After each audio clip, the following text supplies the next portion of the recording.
Boa noite, irmãos. A paz do Senhor Jesus a todos. Por favor, abra suas Bíblias no Salmo 124. Se o Senhor não estivesse do nosso lado, que Israel o repita. Se o Senhor não estivesse do nosso lado, quando os inimigos nos atacaram, eles já nos teriam engolido vivos, quando se enfureceram contra nós. As águas nos teriam arrastado e as correntes nos teriam afogado. Sim, as águas violentas nos teriam afogado. Bendito seja o Senhor, que não nos entregou para sermos dilacerados pelos dentes deles. Como um pássaro, escapamos da armadilha do caçador. A armadilha foi quebrada e nós escapamos. O nosso socorro está no nome do Senhor, que fez os céus e a terra. Meu objetivo com a leitura do Salmo 124 esta noite, e consequentemente com a exposição deste Salmo, é fazer com que todos nós reconheçamos que o único socorro que podemos obter no tempo de dificuldades vem especificamente de Deus.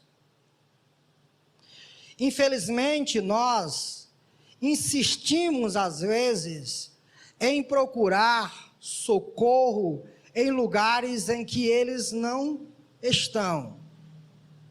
Insistimos em continuar com o nosso braço forte, com o nosso conhecimento, cheios de nosso próprio orgulho, achando que iremos obter algum auxílio em tempos difíceis pela nossa própria capacidade.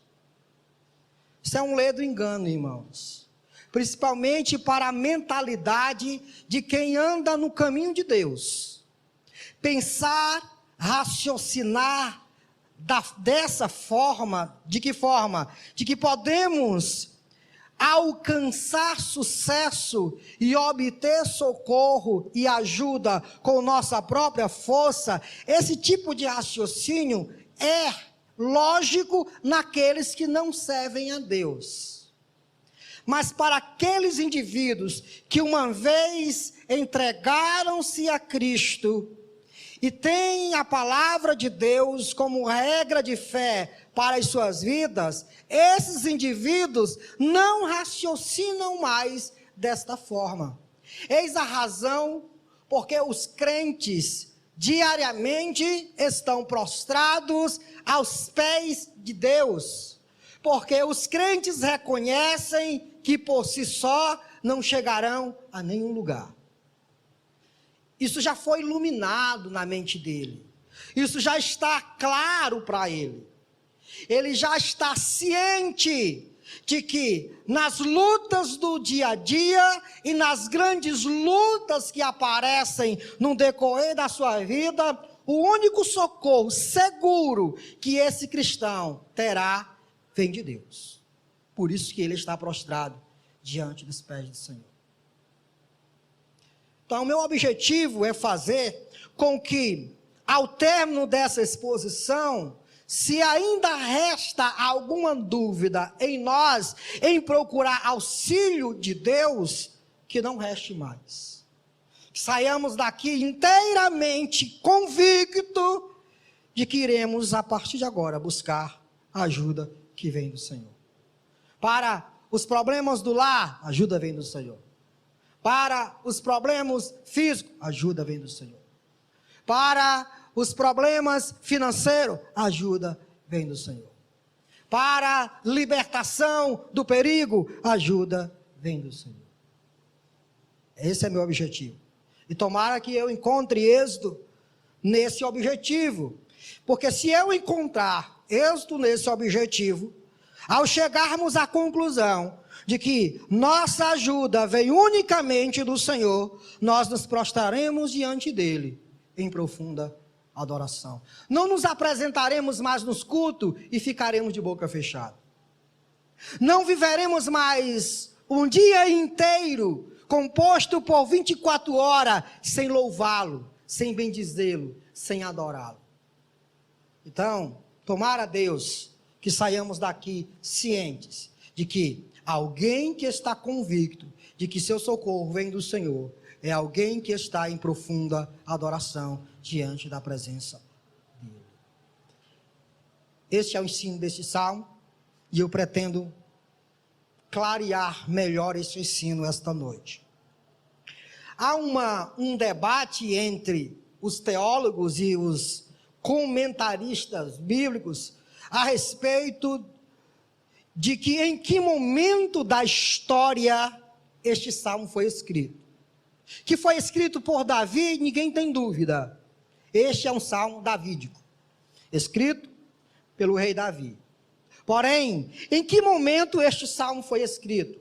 Em que ocasião ele foi escrito? Alguns dizem que este salmo foi escrito após Davi ter obtido vitória sobre o seu próprio filho Absalão. Lembram vocês daquela conspiração que o próprio filho de Davi fez com o seu pai, o destronando do trono e o expulsando do território de Jerusalém?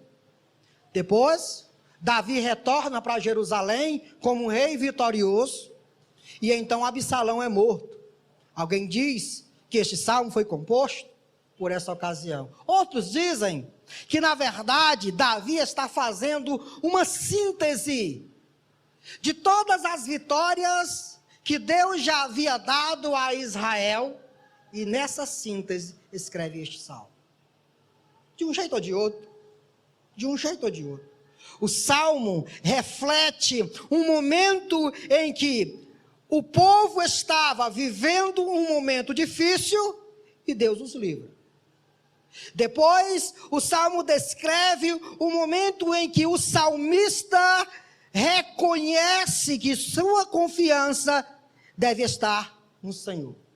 E em um terceiro momento, o salmista explode em adoração a Deus. Esse salmo é dividido desta forma.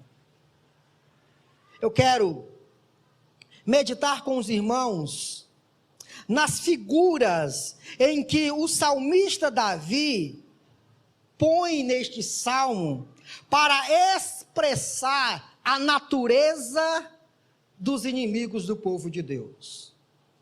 Há aqui, pelo menos, 3 figuras de linguagens usadas por Davi para simbolizar a natureza, a essência dos seus inimigos.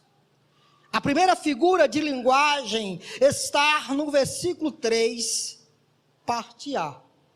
Quando o salmista Davi diz assim: eles já nos teriam engolidos vivos.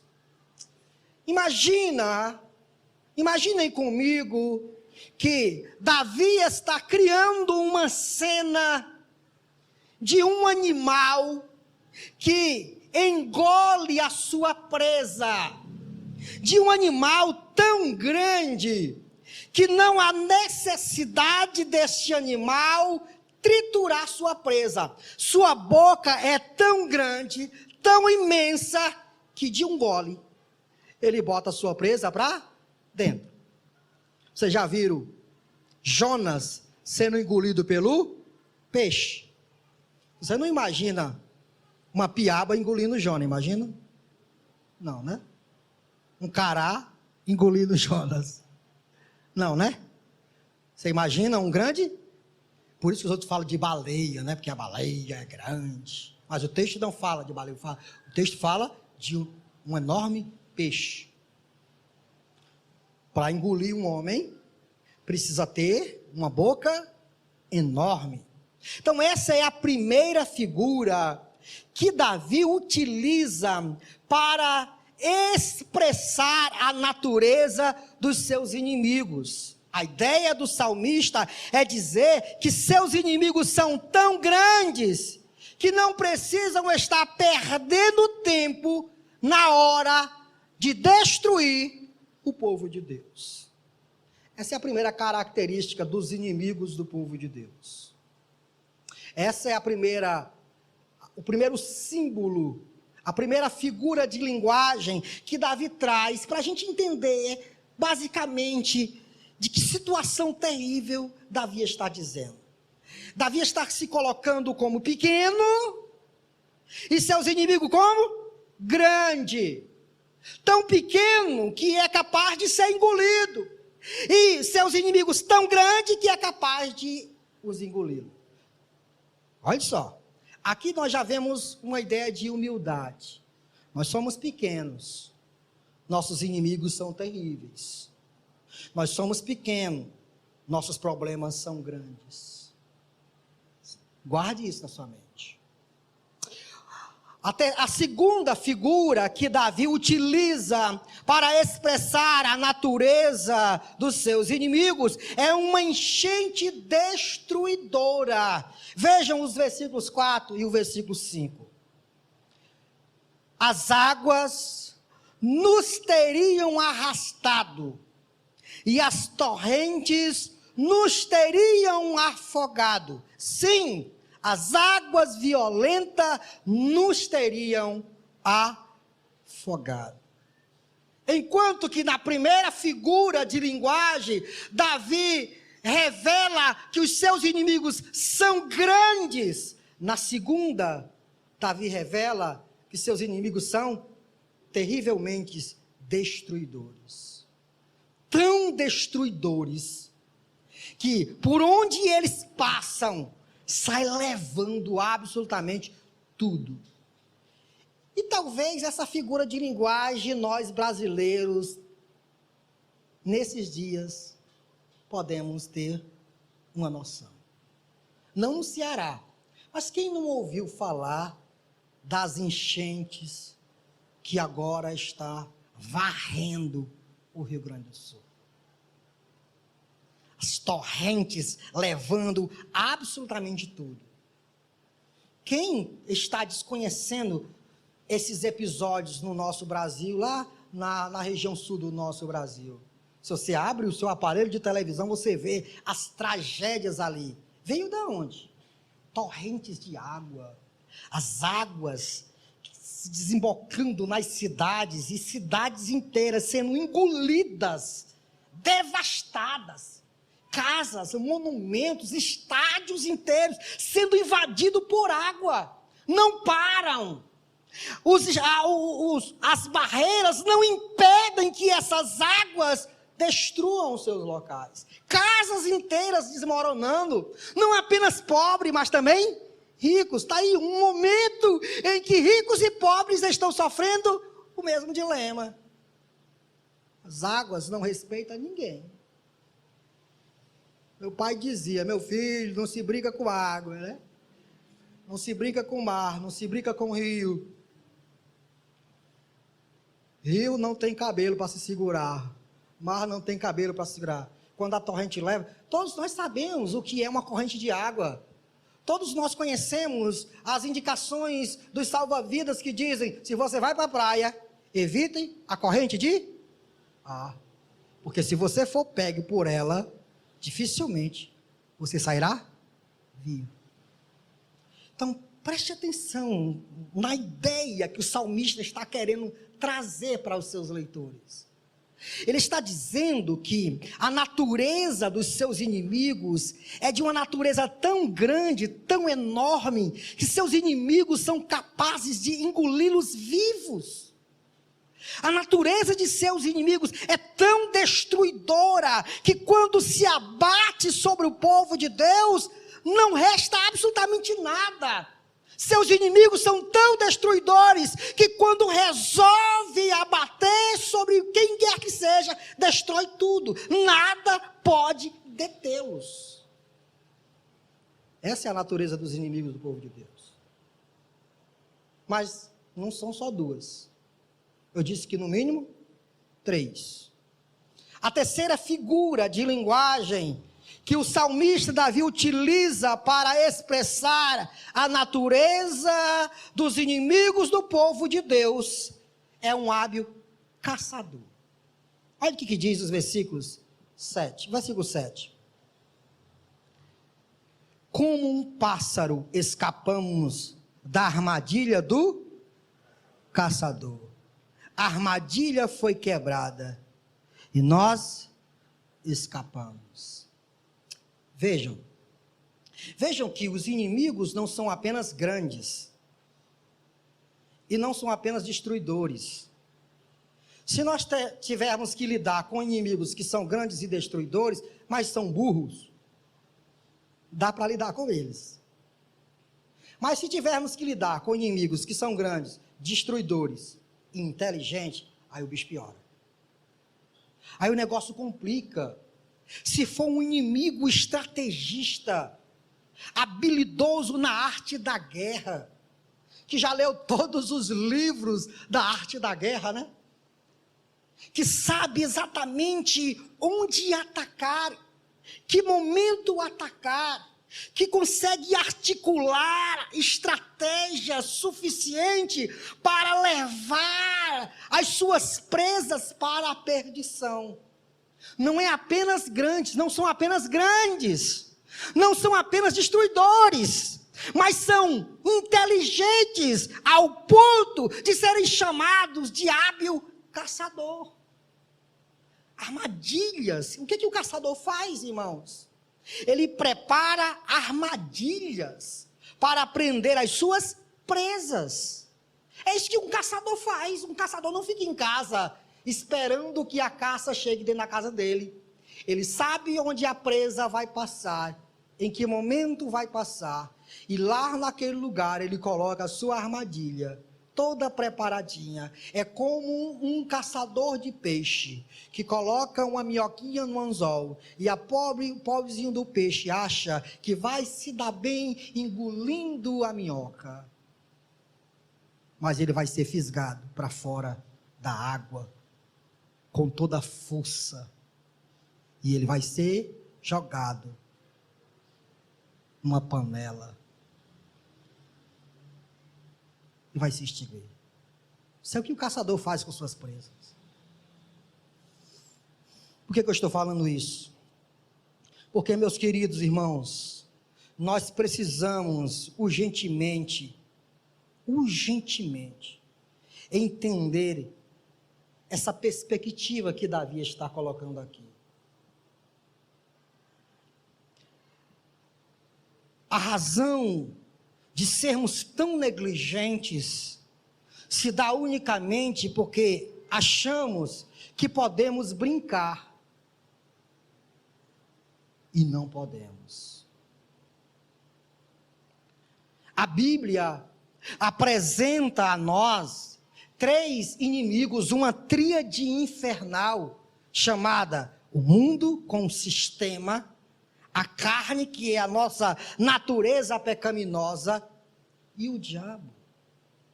Essa tríade, eles se reúnem para destruir-nos. Lembram-se, irmãos, que Paulo vai falar isso em Efésios. Vocês querem entender a natureza da guerra de vocês? Vocês querem entender a natureza da luta de vocês? Digo a vocês que a nossa luta não é contra a carne nem contra o sangue, mas é contra os principados, contra as potestades, contra os dominadores do reino das trevas.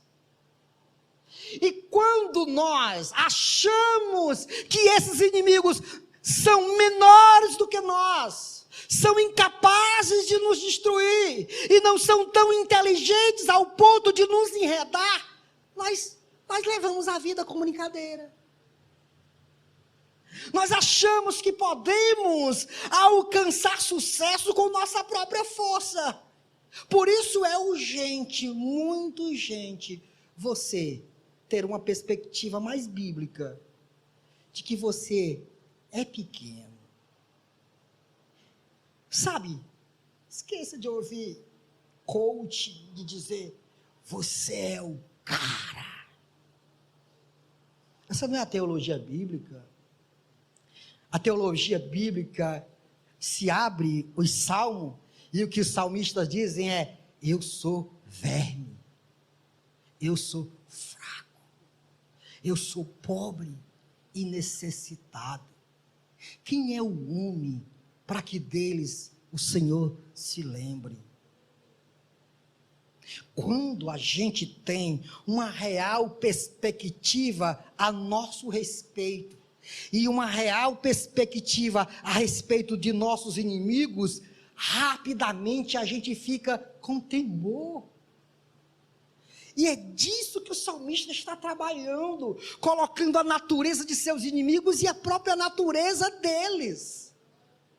Eles, diante de seus inimigos, eram pequenos, diante de seus inimigos, poderiam ser destruídos, e diante de seus inimigos, poderiam ser enredados, poderiam ser levados, poderiam ser enganados, colocados em uma jaula. Então, meus irmãos, nesse primeiro ponto, a aplicação é essa: desperte-se, acorde-se, diante dos dilemas da vida que se apresenta diante de você, você não é capaz de resolvê-los, você não é capaz de resolvê-los, por sua própria força, por sua própria sabedoria, por seu próprio conhecimento. Você é pequeno, você pode ser destruído, e você pode ser levado como um caçador leva sua presa.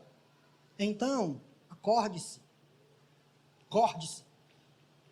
Você veio a esse culto esta noite para ter seus olhos abertos e começar a olhar para a verdade, que às vezes a gente não gosta de olhar para elas.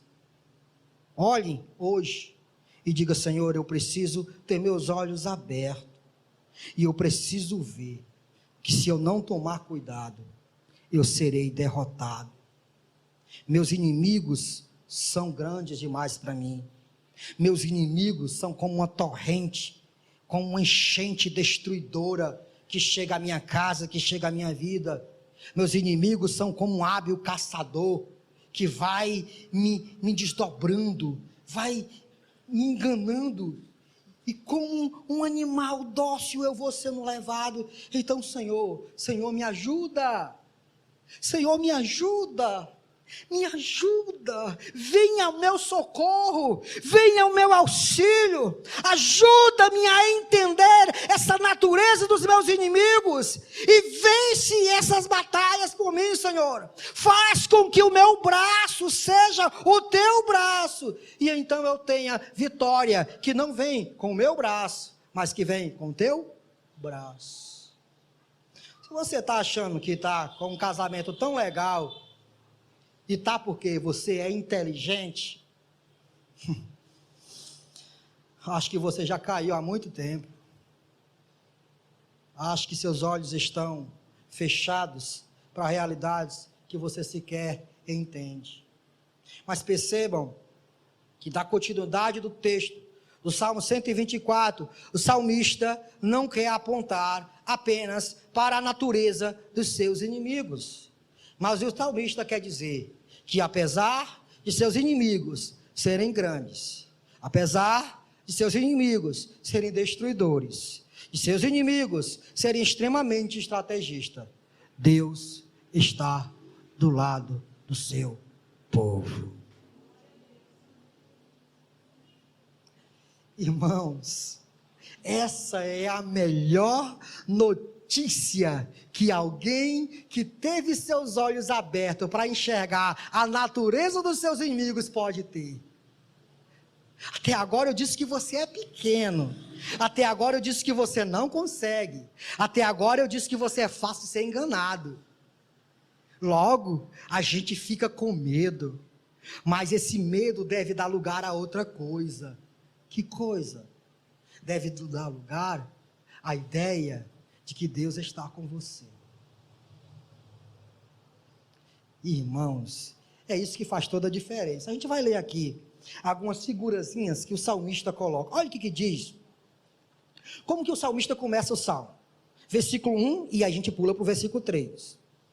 O salmista quer mostrar que Deus está do lado do seu povo. E a prova que Deus está do lado do seu povo é que seu povo não foi engolido vivo.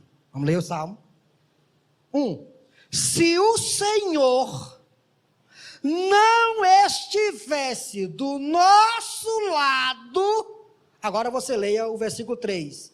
Eles já nos teriam engolidos vivos. Essa é a leitura, tá bom? Claro que a gente está cortando aqui algumas coisinhas, para que você entenda melhor. Se o Senhor não estivesse do nosso lado, eles já nos teriam engolidos vivos. O que o salmista está dizendo? A evidência de que Deus está conosco é que, apesar da grandiosidade e da capacidade dos nossos inimigos nos engolir, nós não fomos engolidos. O animal grande por várias vezes atacou e estava pronto para engolir sua presa. Porém, parece que o salmista diz que alguma coisa aconteceu. Alguém interveio. Alguém apareceu. A expressão se identifica que houve um momento em que a catástrofe era evidente, porém ela não aconteceu. Por que não aconteceu? Porque o Senhor estava do nosso lado. A única explicação que o salmista dá para explicar o escape, a libertação, é o Senhor está conosco. Segunda coisa, leia o versículo 1 e o versículo 4. Se o Senhor não estivesse do nosso lado, as águas nos teriam arrastado. Nossos inimigos são grandes, tão grandes que são capazes de nos engolir, e eles vieram até nós para nos engolir, mas o Senhor estava do nosso lado e Ele não nos engoliu. Nossos inimigos são tão terríveis e destruidores, e vieram contra nós para nos destruir, e nesse momento, o Senhor, estando do nosso lado, não deixou eles nos destruir. Mas não é apenas isso. Olha o que diz o versículo 7, junto com o versículo 1. Se o Senhor não estivesse do nosso lado, como um pássaro, escapamos da armadilha do caçador. A armadilha foi quebrada e nós escapamos. Olha, irmãos, como que o salmista vai descrever no salmo, costurando a ideia de que o socorro vem unicamente de Deus. Esse salmista mostra a natureza de seus inimigos, e ao fazer isso mostra que, apesar da odiosidade de seus inimigos, da fama de destruição de seus inimigos, da capacidade de seus inimigos, se Deus estivesse com seu povo, Deus certamente livraria o seu povo. E ele vai criando cenas após cenas, cenas após cenas, figura de linguagem após figura de linguagem. E a última é, olha, e ninguém sabe, eu introduzi essa mensagem dizendo, ninguém sabe que ponto exatamente esse salmo foi escrito e por qual razão ele foi escrito. Mas parece que agora, até então, o salmista estava dizendo, eles vieram, nos atacaram, mas não engoliram.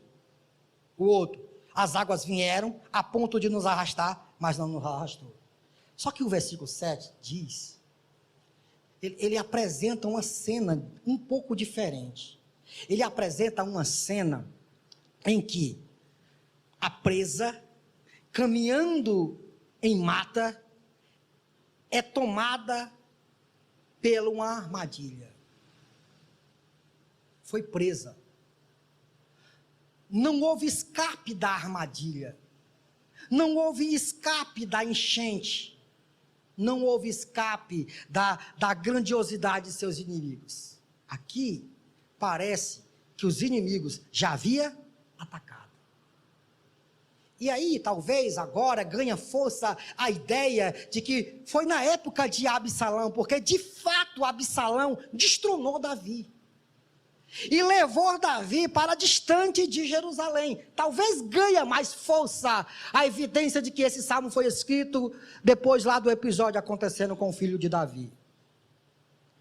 Aqui mostra que, por algum momento, Deus deixou o seu povo ser tomado na armadilha.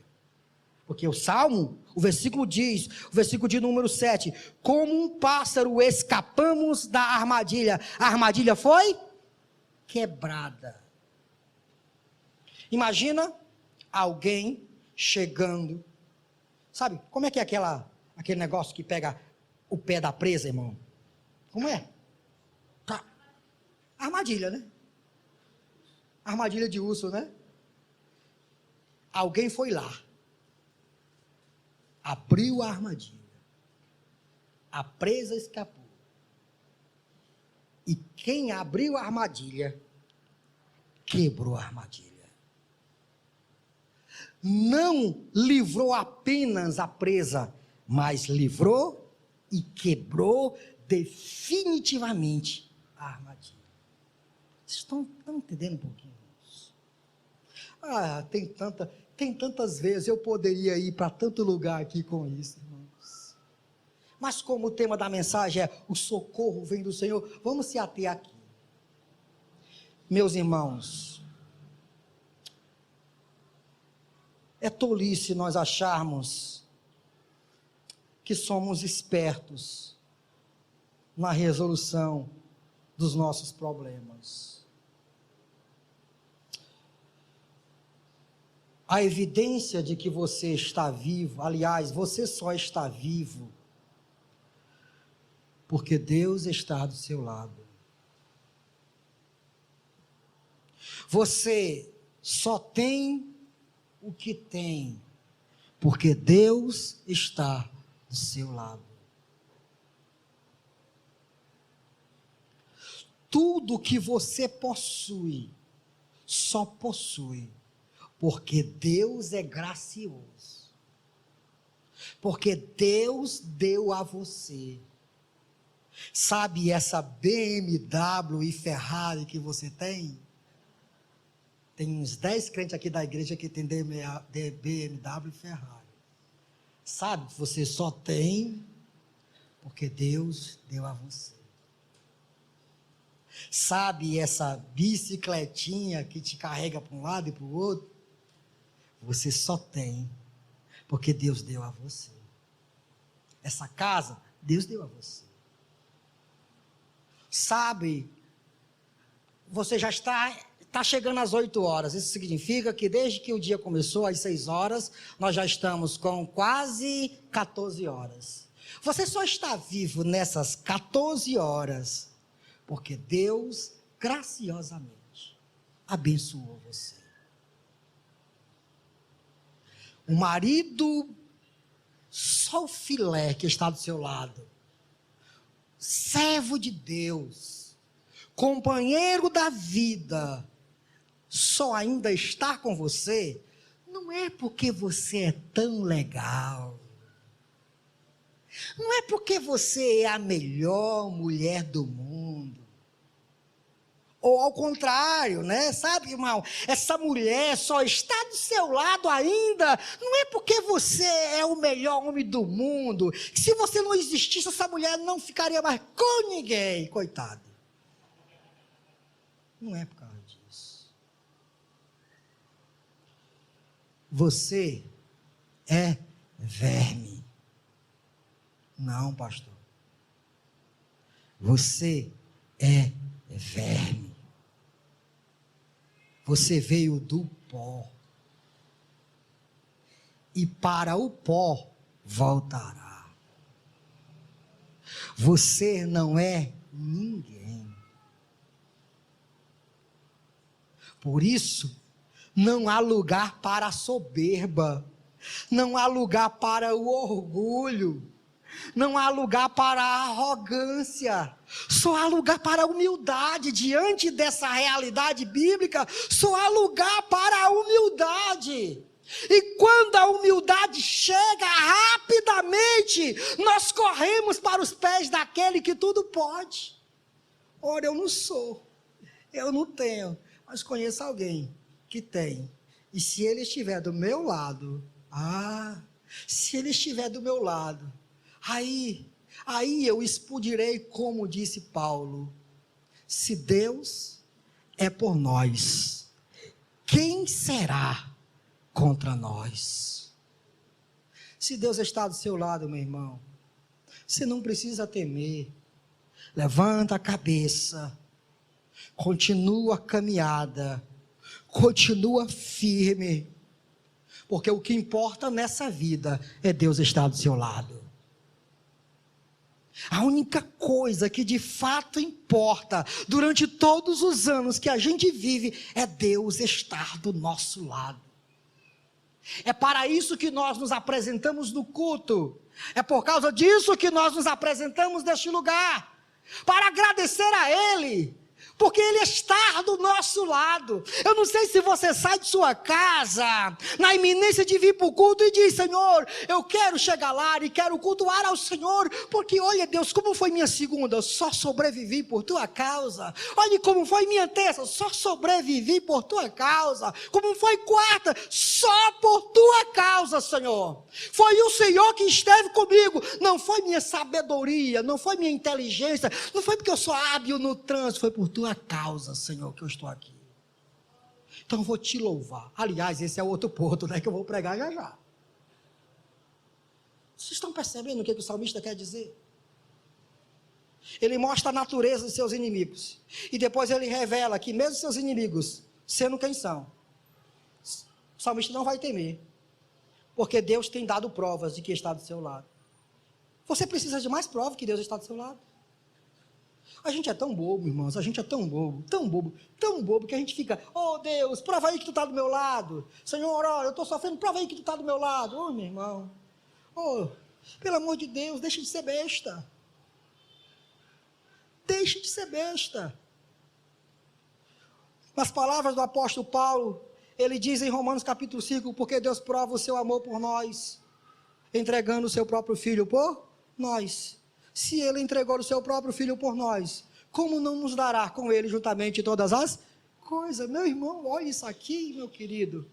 Se Deus foi capaz de entregar o seu Filho por nós, para que o seu Filho fosse sacrificado por nós, seu Filho, Jesus Cristo, a quem Ele ama, Ele entregou por nós. Então como não nos dará com Ele todas as coisas? Então como Ele não suprirá as nossas necessidades? Então por que todas essas dúvidas? Por que todas essas indagações? Se Deus já provou o seu amor para conosco, enviando seu Filho Jesus Cristo, Ele já provou isso, e Ele já disse que nós não devemos viver de forma preocupadas. Por quê? Porque nós, sendo maus, sabemos dar coisas boas aos nossos filhos. Aí Ele diz: como que vocês não entendem as coisas? Vocês são maus, e mesmo sendo maus, quando os vossos filhos pedem pão, vocês dão pão. Vocês não dão pedra. Quando o filho de vocês pede peixe, vocês dão peixe, vocês não dão cobra. Vocês sabem dar coisas boas aos seus filhos. Como é que vocês não confiam em mim? Como é que vocês não acreditam em mim? Por isso, confiem em mim. Confiem que eu estou do lado de vocês. Depositem a confiança que eu não vou deixar os seus inimigos lhes engolir vivos, que eu não vou deixar os seus inimigos lhes arrastar como águas arrastam tudo pela frente, que eu não vou deixar os seus inimigos prendê-los na armadilha e levá-los para a morte. Eu estarei com você. E aí eu vou invocar, eu tenho que invocar o texto lá de Isaías. Por quê? O texto lá de Isaías diz o quê? Quando você estiver andando no meio do fogo, a chama não arderá em você. Quando você passar pelas águas, elas não te submergerão, elas não te afogarão. Por quê? Porque eu, o Senhor teu Deus, estarei contigo. Ô irmãos, está na hora da gente acreditar e invocar o Salmo 23, onde Davi, o mesmo autor desse salmo, inicia o salmo dizendo: o Senhor é o meu pastor, e se Ele é meu pastor, de nada eu terei falta. E Ele prova que Ele é meu pastor, porque Ele me faz andar em pastos verdejantes, Ele faz com que eu vá para as águas tranquilas, Ele refrigera a minha alma, por amor da justiça Ele vai me levando pelo seu caminho. E eu sei que durante a minha vida eu vou passar por tempos terríveis, que se chamam vale da sombra e da morte. Mas o que o salmista Davi diz? Eu não temerei. Por quê? Porque a tua vara e o teu cajado me consolam. O que o salmista está dizendo? Tu estás comigo. E se tu estás comigo, eu vou passar pela prova, dando glória a Deus. Eu já quase preguei o terceiro ponto, né, irmãos? Mas vamos terminar mostrando a vocês que há uma reação a tudo isso. Quando os nossos olhos são abertos para enxergar a natureza dos nossos inimigos e a nossa própria natureza, revelando que Deus está do nosso lado, inevitavelmente nós reagimos. Há uma reação. Que reação é essa? O salmista nos chama a confiar em Deus. Olha o que o salmo diz. Versículo de número 8 diz assim: o Senhor, aliás, o nosso socorro está no nome do... Isso aqui é interessante demais. Eu queria mais umas 5 horas para falar sobre esse versículozinho. O nosso socorro está no nome do Senhor. Quando o salmista diz, no nome do Senhor, o que o salmista está dizendo, irmãos? Alguém sabe o nome de Deus? Quem sabe o nome de Deus aí, por favor, me diga. Vocês sabem o nome de Deus? Quem sabe o nome de Deus, levanta a mão. Ninguém sabe o nome de Deus. A palavra Deus não é o nome de Deus. Vocês sabem disso, né, irmão? Pelo amor de Deus. Vocês sabem que a palavra Deus não é um nome próprio, né, irmãos? Não é um nome. É a forma de nós identificarmos a quem nós adoramos. O Deus, Jeová, que também não é o nome de Deus. Mas o salmista diz, o nosso socorro está no nome do nosso Senhor. Isso é interessante, porque ninguém sabe o nome de Deus. Ninguém sabe o nome de Deus. Todos nós sabemos que a ideia bíblica de nome, principalmente quando este está atrelado a Deus, significa tudo que Deus é. Se você abrir a Bíblia em Êxodo 33 e 19, Moisés vai pedir a Deus para Deus lhe mostrar quem Deus é. E também mostrar o seu nome. E o que é que Deus diz? Diante de você farei passar toda a minha bondade, e diante de você proclamarei o meu nome. E aí quando Deus passa, ele cita vários atributos. Quando a gente pede assim, menino, vai lá na mercearia e pede ao João da mercearia para ele me vender 3 quilos de açúcar no meu nome. O cara da mercearia está interessado no seu nome? Não. Está interessado se você é bom pagador. Seu nome representa se você é fiel, se você é um bom pagador, se você é cumpridor dos seus deveres. Nesse sentido, quando o salmista diz, o nosso socorro está no nome do Senhor. O que o salmista está invocando, irmãos? O salmista está trazendo a realidade de quem Deus é. Quem Deus é?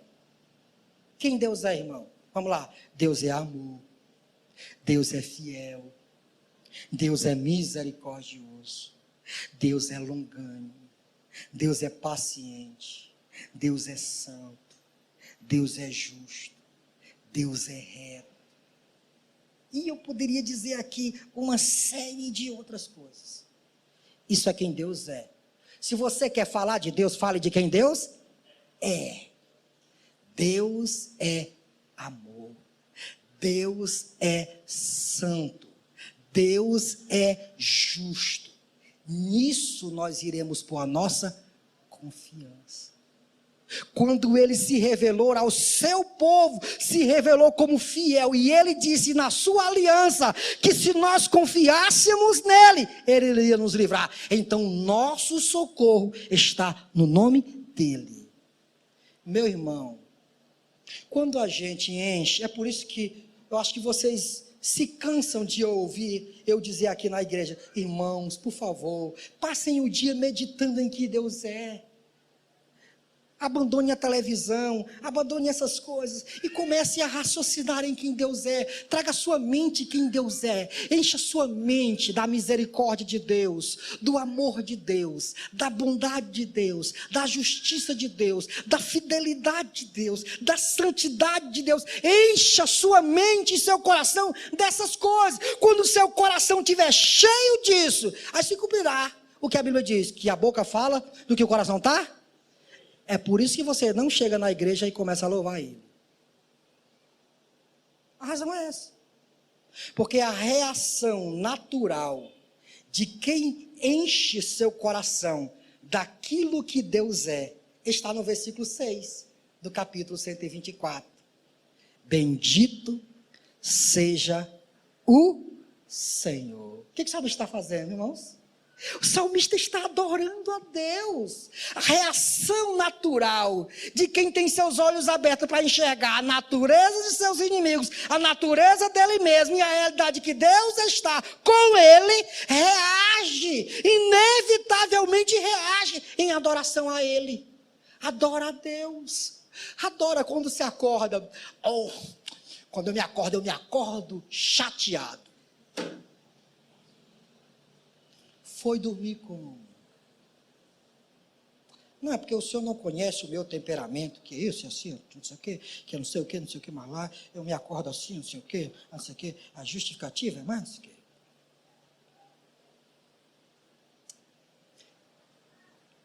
Perca mais tempo meditando em Deus, sabe, chore na sua presença. Vá dormir às 10 horas, ali antes das 10 horas, prepare o seu leito, né? Prepare o seu leito, depois de, os jovens, fecha os ouvidos aí, depois de se alegrar com a esposa que você ama, minha filha, agora eu me dediquei a você, agora eu vou me dedicar ao meu Deus. Aí passa lá 2 horas conversando com ele, se enchendo dele, chorando na sua presença. Como tu és lindo, Senhor, fazendo como uma mulher que derrama o nardo, o puro perfume nos pés do Senhor, e chora, e se alegra. Como tu é lindo, Senhor, como tu és santo. Oh Deus, toda a beleza está em ti. Não há ninguém mais belo do que o Senhor, não há ninguém mais santo do que o Senhor, não há ninguém mais aprazível do que o Senhor. Oh Deus, como é bom estar na tua presença. Vá dormir depois disso, irmão. Vá dormir depois desse barulho, vá dormir depois desse barulho. No mínimo você vai sonhar com um anjozinho passando para lá, para cá, para lá. Quando você se acordar, talvez você vai ficar chateado porque se acordou, porque não queria continuar sonhando. Mas você se acorda vivo, alegre. Oh Deus, como é bom, o Senhor me revelou isso. Olhe como o Senhor alegrou meu coração enquanto eu estava dormindo. Olhe como se cumpriu em mim aquilo que diz o Salmo. Em paz eu me deitei, mas eu me acordei. Por quê? Porque o Senhor me fez repousar em segurança. Se acorda, põe água nos olhos, tira a remela, escova o dente, merenda, alegre, satisfeito, glorificando a Deus, adorando a Deus, se preparando para ir trabalhar. Olha uma flor, alguém passando, olha o semáforo vermelho, glória a Deus, Senhor, como a cor vermelha é linda, foi tu que criou. Oh Senhor, pastor, mas isso é doidice. É doidice de quem ama, é doidice de quem ama a Deus. Você não ama. Você ama as coisas do mundo, enchendo as coisas do mundo, porque quem enche seu coração de Deus, por favor, ouça isso, quem enche seu coração de Deus, reage em adoração a Ele, adora Ele, confia nele, mas não apenas adora e confia nele. Quem enche seu coração de Deus, proclama Ele. versículo de número 1. E eu termino. Se o Senhor não estivesse do nosso lado. Vamos me ajudar, irmãos, vocês vão dizer a segunda parte do versículo. Se o Senhor não estivesse do nosso lado. Vixe, irmão, por favor, me ajude aí. Vocês estão com a Bíblia aberta? Me chateei, viu, irmão, agora? Vamos lá, eu perdoo. Salmo 124, versículo 1. Se o Senhor não estivesse do nosso lado, repita o quê?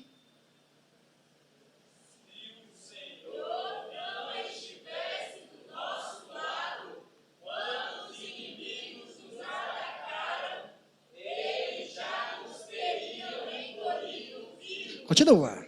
Quando se enfureceram contra nós, as águas nos teriam arrastado e as correntes nos teriam afogado.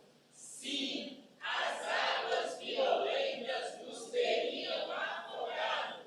Bendito seja o Senhor, que não nos entregou para sermos dilacerados pelos dentes deles. Como um pássaro escapamos da armadilha do caçador. A armadilha foi quebrada e nós escapamos. O nosso socorro está no nome do Senhor, que fez os céus e a terra. Aleluia. Vá e diga isso às pessoas. Vá e diga isso às pessoas.